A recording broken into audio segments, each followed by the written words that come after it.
what I told our guys was it's just disappointing to have an opportunity like that to play against the team that's going to be good in our league and probably end up being ranked and then only playing a half of basketball. I thought we played a great first half, followed the game plan, played good D, and in the second half they made a little bit of a run and we sort of went away from what got us to where we were. And I'll take a look at the tape, but that's what I was watching happen. And we in the first half our game plan was get it inside. If we had a three, we'd take it after we went inside, probed a little bit, and I think not maliciously, but each guy thought, okay, I can help us get this back by doing my own thing, and it ended up sinking us. So that was the message, and that's what I see. That's what I kind of see intuitively, and we'll take a look at the tape. But why don't I just open it up for questions? You guys probably have a bunch. No, we knew he could make shots. No, we just didn't guard. We didn't do a good job in the second half on offense so poorly that it gave them opportunities on our defensive side. But that we've watched him on tape and know of him, so we knew he could make shots. He made some big ones. You guys said coming out of the half when they went on that run initially that they were a little lackadaisical coming out of the locker room. Why was that? Why were they lackadaisical? I don't know. Maybe because they played so well in the first half, they thought it would just automatically carry over. But you know what? I thought the first couple of plays we got some good looks, and we just didn't make them. And that has a kind of a snowball effect. And I think when they came down and scored a couple of times, then we came down and took quick shots, which let them get out in transition, which hurts you. So, and then I think once they made their run, we got sort of tight and started trying to do things on our own. What maybe halftime adjustments did you guys count might have made that was working for them? I don't think they did. They stuck with their game plan. They might have gotten out of it in the first half. I don't. That they did a great job. They're a great team, but I think that we aided and abetted their comeback and the way they were playing in the second half. So it's hard for me to see what their adjustments were without watching it on tape, because I'm watching how we sort of went away from our game plan and let them get a bunch of runouts. Cobbs went off for 20 in the second half. Yeah. After none in the first, did he just get hot? Was he getting lost defensively? What happened? No, I think, again, I think that has everything to do with when you take bad shots and you allow them to get things in transition that they didn't get in the first half. The reason why they didn't get those in the first half was because we were taking good shots, and when you take good shots, more of them go in. And then so you have fewer opportunities for things like that. But, Justin Cobb's a fifth-year senior point guard who is very adept at what he does, and he just played really, really well in the second half. And we were able to contain him for a half and not good enough in the second half.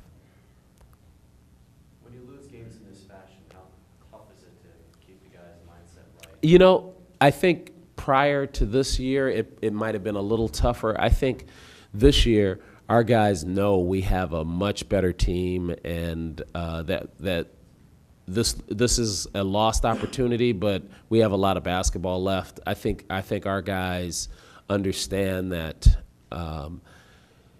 you make fewer mistakes, you win this game. You might even win one of the games on the road at the mountain schools, particularly Colorado. I mean, that was a game that was winnable for us at the time when we were playing it. So I don't think it's hard to get their focus back. This isn't a team of sulkers. I think they're actually pretty resilient and are looking forward to the next opportunity. Have you gotten a chance to see Gary Payton yet since after? I did. He was in our locker room right after, so it was a little bittersweet to have this event for him and then play so poorly in the second half. Did he say anything? Or Yeah, he did. what did he say?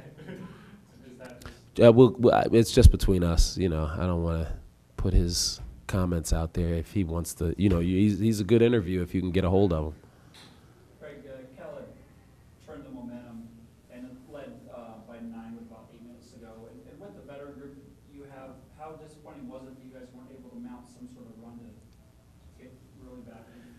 Well, it's disappointing because you want to win the game, but I also know that we're playing against a team that's going to be battling for the top of this league, and you know, if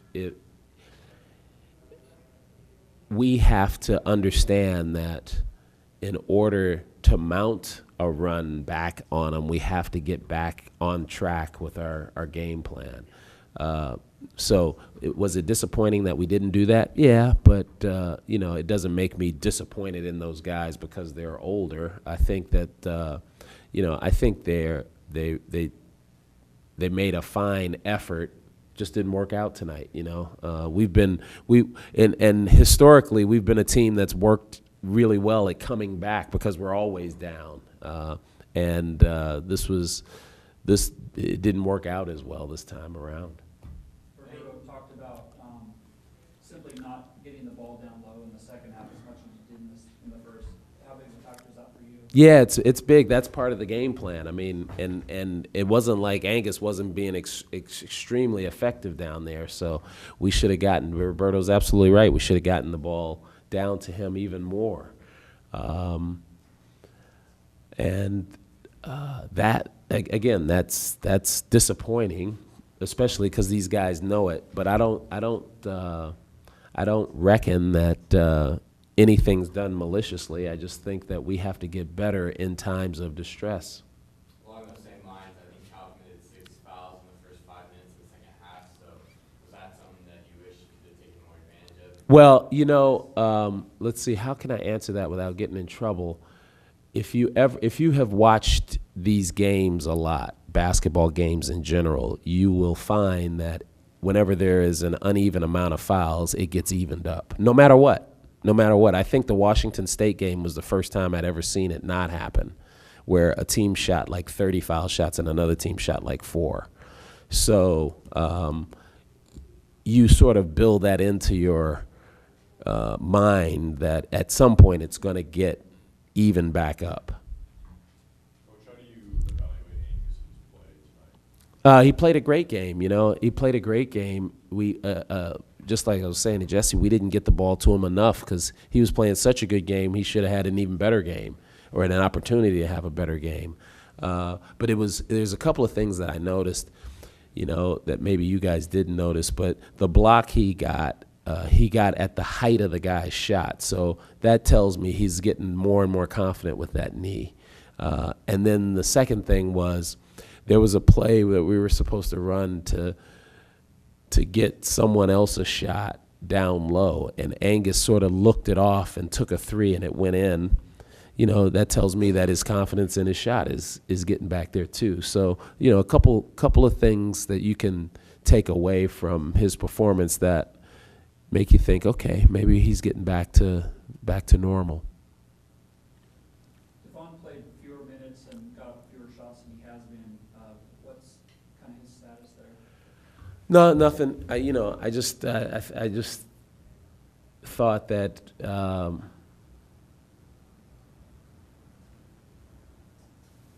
for what we were trying to do, the mix of guys needed to be different. You know, we had him out there potentially to play more minutes, and you know, everybody's got an opportunity to play their way into more minutes. So, you know, it's not like I predetermine how many minutes each guy plays. It's, you know, when someone needs a blow, someone else comes in, and you have an opportunity to play really well, or and stay out longer or not. But he's okay health-wise? Yeah, as far as I know. Yeah.